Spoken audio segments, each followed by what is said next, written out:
오늘의 말씀의 제목은 놀라우신 하나님의 사랑이라는 겁니다. 여러분, 우리 교회 밖에 여러분들이 관심을 얼마나 두고 계시는지 모르는데 우리 가의 벽에 뭐라고 붙여놨습니까? 읽어봤습니까? 하나님은 사랑이시다. 분명히 교회 벽에다가 코팅을 해가지고 붙여놨습니다. 어떤 교회는 가면은 Love is God 해가지고 여기에다가 Love is God이라고 영어로 탁 새겨놓은 그런 교회도 봤습니다. 하나님은 사랑이시라는 거죠. 오늘 본문 말씀에도 보면은 8절 말씀에도 보면 하나님은 사랑이시다. 그리고 군데군데 보면은 하나님의 사랑이 우리 안에 온전히 이루어지고 그런 말씀도 나오고 마지막 절에도 뭡니까? 하나님이 우리를 사랑하시는 사랑을 우리가 알고 믿었노니 그 뒤에 뭡니까 여러분? 하나님은 사랑이시라. 그런 말씀이 연이어 나옵니다. 여러분, 하나님은 사랑이심을 믿으시기를 바랍니다. 하나님께서는요 우리를 사랑하셨다는 거죠. 이게 얼마나 중요해요. 하나님께서는 우리를 사랑하셨다 그렇게 말씀하는데 이 과거의 말이 아니라 하나님께서는 지금도 우리를 사랑하고 계시다는 거예요. 이게 중요한 거죠. 과거보다 현재가 더 중요하고 또 현재보다는 미래가 더 중요한 거죠. 과거나 현재나 미래나 할 것 없이 하나님께서는 우리를 사랑해 주신다는 겁니다. 그러면은 사랑을 받은 우리가 하나님을 사랑하는 것은 당연한 일이죠. 하나님은 우리에게 하나님을 사랑하고 또 독생자인 예수 그리스도를 사랑하고 또 우리 성도들 온 세상 사람들이 서로 사랑하기를 요구하고 계신다는 겁니다. 사랑하면 우리가 하나님 안에 거하고요. 하나님께서 우리 안에 거하고 계신다는 걸 확인하기 때문이라는 겁니다. 오늘의 말씀의 논지를 보니까 하나님께서는 독생자를 통해서 우리에게 사랑을 확인해 주셨고 우리 안에 거하고 계신다는 걸 분명하게 말씀하고 계십니다. 여러분, 우리가 읽었던 7절, 8절 말씀을 통해 보면은 사랑을 요구하시는 하나님에 대한 말씀이 나옵니다. 사랑하는 자들하고 우리가 서로 사랑하자. 그 사랑은 하나님께 속한 것이니 사랑하는 자마다 하나님으로부터 나서 하나님을 알고 그렇게 말합니다. 하나님께서 우리에게 사랑을 요구하고 계신다는 거죠. 그리고 두 번째 논지를 보니까 독생자를 주신 내용의 말씀이 9절에 나옵니다. 그 후반절, 중반절 이후를 보니까 하나님이 자기의 독생자를 세상에 보내심은 뭐 때문에 보냈다고 했습니까? 그로 말미암아 우리를 어떻게 한다? 살리려고 보냈다는 거예요. 얼마나 귀한 말씀입니까? 그 하나밖에 없는 독생자를 우리의 생명을 구하기 위해서 우리를 살리기 위해서 세상에 보내주셨다는 거예요. 그리고 세 번째로 보니까 12절 말씀에 통해 가지고 우리에게 거하고 계시는 하나님에 대한 말씀이 12절에 나옵니다. 어느 때나 하나님을 본 사람이 없으되 만일 우리가 서로 사랑하면은 어떻게 한다고요? 하나님이 우리 안에 거하신다는 거예요. 밖이 아니고 우리 안에 거하시고 하나님의 사랑이 우리 안에 온전히 이루어지신다. 그렇게 말씀합니다. 그리고 마지막으로 네 번째 논지를 보니까 15절 말씀을 통해 가지고 우리에게 믿음을 요구하시는 하나님의 말씀이 나옵니다. 여러분 15절 말씀 우리 같이 크게 한번 읽어봅니다. 다 같이. 누구든지 예수를 하나님의 아들이라 시인하면 하나님이 그의 안에 거하시고 그도 하나님 안에 거하느니라. 아멘. 아멘입니까? 여러분 성도들에게요, 이 성경 말씀을 통해서 제일 좋아하는 성경 구절 낱말이 뭐냐고 물어보니까 대부분 성도들이 이 말씀 가운데 보면은 위로해 준다는 말씀, 그리고 은혜라고 하는 말씀, 그리고 사랑이라고 하는 관련된 이 단어, 이걸 제일 좋아한다는 거예요.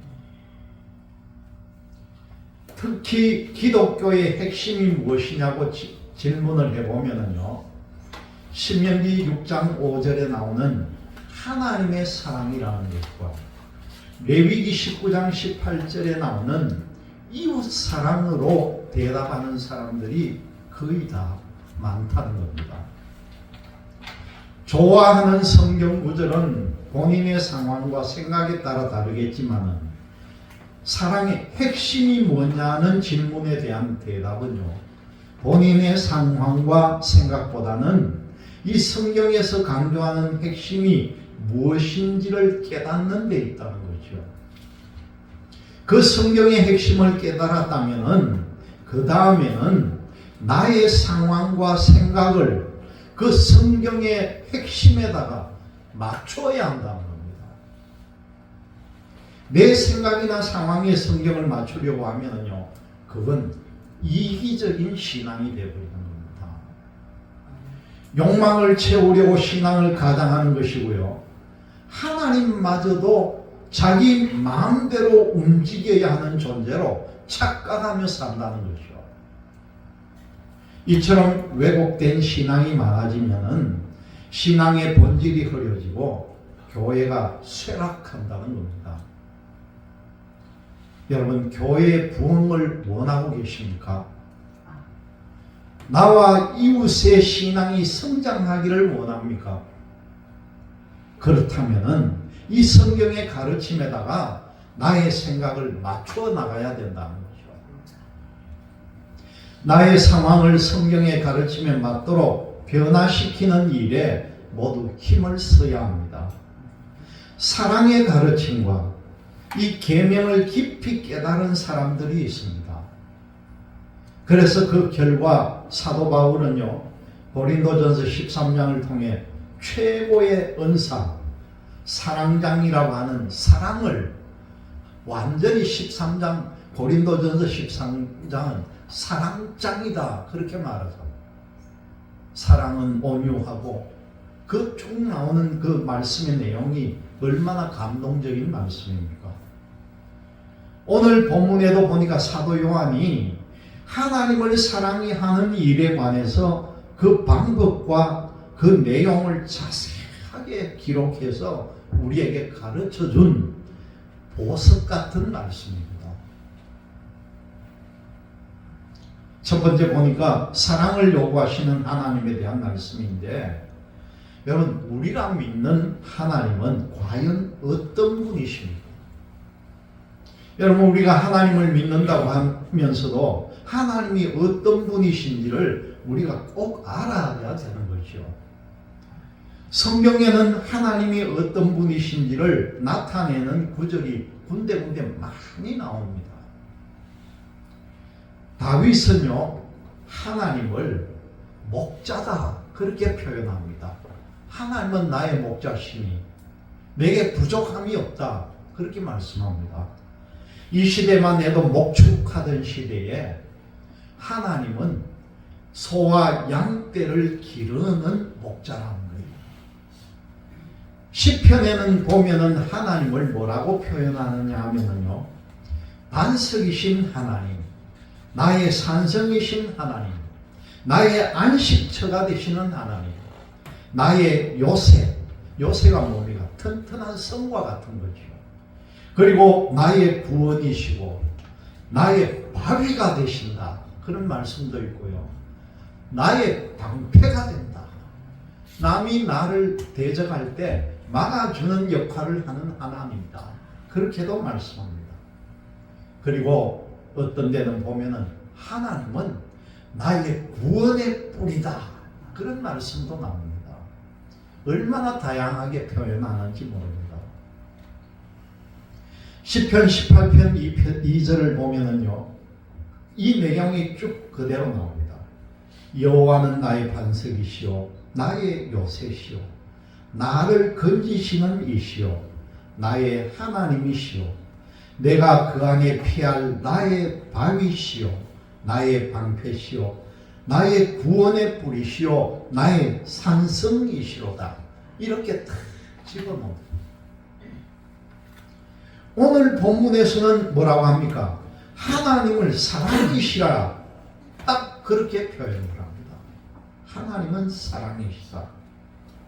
하나님의 사랑을 얼마나 깊이 깨달았으면, 하나님의 사랑이 얼마나 중요했으면, 하나님의 사랑 안에 사는 것이 얼마나 대단했으면 하나님을 사랑이라고까지 표현했을까 하는 거예요. 그런데 여러분 하나 알아야 될 것은, 우리가 하나님을 먼저 사랑한 게 아니라 하나님께서 우리를 먼저 사랑해 주셨다는 겁니다. 그리고 독생자를 보내주고 죽기까지 내어주시면서 우리에게 구원을 허락하셨다는 거죠. 그 하나님이 우리에게 사랑을 지금 요구하고 계십니다. 예수님께서 제자들에게 서로 사랑하라고 하셨는데, 오늘 본문에서도 서로 사랑하자고 우리에게 권면을 해줍니다. 서로 사랑은 신앙인들의 당연한 의무이자 또한 권리라는 거예요. 사랑은 하나님께 속하였고, 사랑하는 사람은 하나님으로부터 나서 하나님을 안다. 그렇게 말씀합니다. 여러분, 사랑하지 않는 사람은요, 하나님을 잘 알지 못해요. 그 마음에 사랑이 없는 사람은 하나님을 잘 모른다는 그런 말이에요. 그러니까 하나님을 알고 모르는 것의 기준이 사랑하느냐 사랑하지 않느냐에 달려있다는 것이죠. 여러분, 사랑은 하나님께서 우리에게 원하는 바로 기본이라는 것을 믿으시기를 바랍니다. 두 번째로 보니까 독생자를 주신 하나님에 대한 말씀인데, 하나님께서 우리를 사랑해 주셨습니다. 여러분, 이 사랑이라는 것은요, 머릿속에 있는 관념이 아니라 행동이 돼야 된다. 하나님의 사랑이 우리가 이해하고 받아들일 만한 행동으로 나타났다는 거죠. 하나님의 사랑이 어떤 방법으로 나타났습니까? 이 하나님의 사랑은 사람이 받아들이기에는 부담스러운 면도 있다는 겁니다. 왜냐하면요, 사람이 생각하는 상식이나 일반적인 사랑이 아닌 정말 파격적인 사랑이었기 때문이라는 거죠. 그게 뭡니까? 하나님께서 독생자 예수님을 이 땅에 보내주신 사건이라는 거죠. 그 이유가 뭡니까, 여러분? 우리를 살리기 위해서 그랬다. 여러분, 이 말씀을 되돌아보면요, 우리는 이미 죽어 있었다는 말입니다.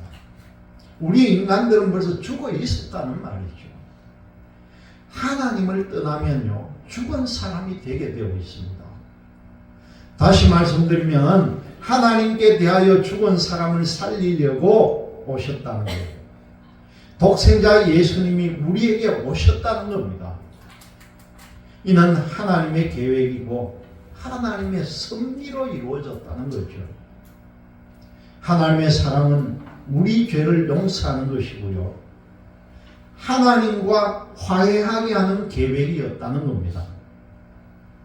이 계획을 이루기 위해서 독생자가 오시고 하나님의 계획을 완성시켰다는 것입니다.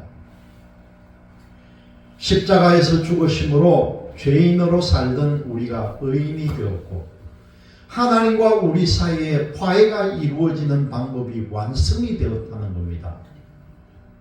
여러분, 이런 방법은요, 우리 인간의 생각으로는 도저히 생각할 수가 없는 방법이라는 겁니다. 죄인들이 하나님께 가려고 여러 방법을 사용하지만은 하나님 마음을 완벽하게 만족시킬 수가 없다는 거죠. 하나님께서 완전하고도 단 한 번에 이루는 방법을 사용하셔야 했다는 겁니다. 얼마나 큰 사건입니까? 예수님의 십자가 사건. 단 한 번으로 모든 걸 다 변화시켰다는 거죠. 우리가 하나님을 먼저 사랑한 것이 아니라 하나님께서 먼저 우리를 사랑하셨음이 증명이 되었다는 것입니다. 세 번째로 보니까 우리에게 거하시는 하나님에 대한 말씀인데, 예수님을 믿는 우리는 하나님의 사랑을 받은 사람들이라는 겁니다. 여러분들은 벌써 하나님의 사랑을 다 받아 있는 사람들을 믿으시기를 바랍니다. 그렇다면은 하나님의 사랑을 받은 사람이 해야 할 일이 있다는 거죠. 우리가 하나님의 사랑을 받았으니 우리도 역시 서로 사랑을 해야 한다는 것입니다. 서로 사랑하면요, 선택사항이 아니라 당연한 의무가 되어야 된다는 것이죠. 그래서 본문에서는 마땅하다 그렇게 강조를 합니다. 마땅한 일을 하는 사람은 스스로가 칭찬받을 거라고 생각하지 않는다는 거죠. 그런데 하나님께서 마땅한 일을 했다고 칭찬을 해주십니다. 여러분, 세상에도 그래요. 요즘은 그런 이야기를 잘 못 들어봤는데, 좀 옛날만 해도 시골 마을에 아니면 도시에서도 누구 저 사람 효부상 줘야 돼, 저 사람은 효자상을 줘야 돼, 여러분 그런 얘기 안 들어봤습니까? 사람들이 잘했다고 그 부모 잘 모시는 게 당연한데도 잘 모셨다 해가지고 상을 줘야 된다는 거예요. 상을. 박양주 권사님 계시지만 우리가 홍영진 집사가 얼마나 어머니를 잘 모시는지 효자상을 한번 신청을 해볼까. 아니, 그런 상이 있다면 해볼까 하는 거예요. 얼마나 어머니를 지극정성으로 잘 모십니까. 박양주 권사님 지금까지 건강하게 그래도 잘 계시는 게 저하고 만난 지도 10년인데 그때부터 아팠던 분이 지금도 저렇게까지 건강을 유지하고 있는 건 하나님의 은혜입니다. 여러분.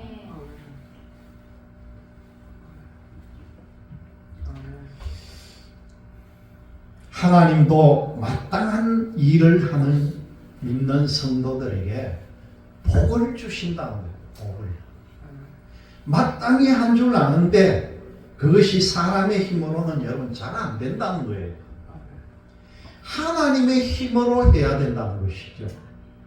하나님의 힘으로 사랑하는데 거기다가 하나님께서 또 잘했다고 칭찬해 주신다는 겁니다.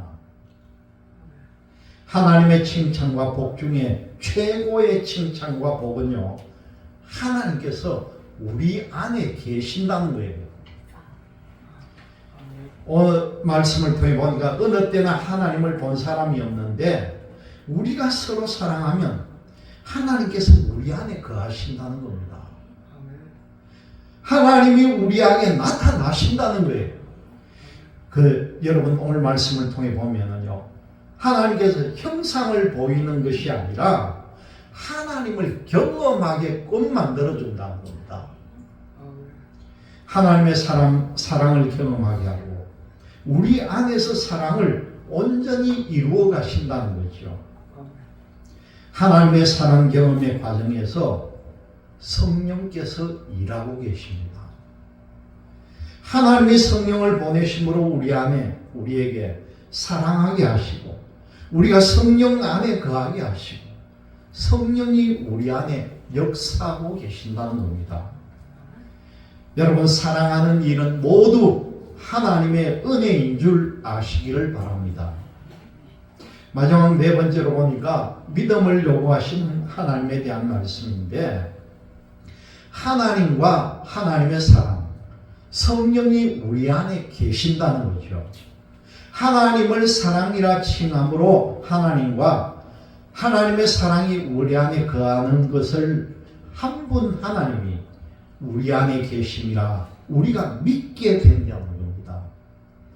그리고 하나님 보내시는 성령이 우리 안에 거하시니까요, 하나님의 영, 곧 하나님 성령이 우리 안에 거하신다는 겁니다. 하나님의 사랑을 받아서 우리가 서로 사랑하면 이러한 위대한 일들이 우리에게서 생겨난다는 것이죠. 하나님의 사랑으로 서로 사랑하는 사람들에게 예수 그리스도를 중심한 믿음의 생활이 이어진다는 겁니다. 여러분, 사랑이 곧 믿음 생활의 중심이 된다는 것입니다.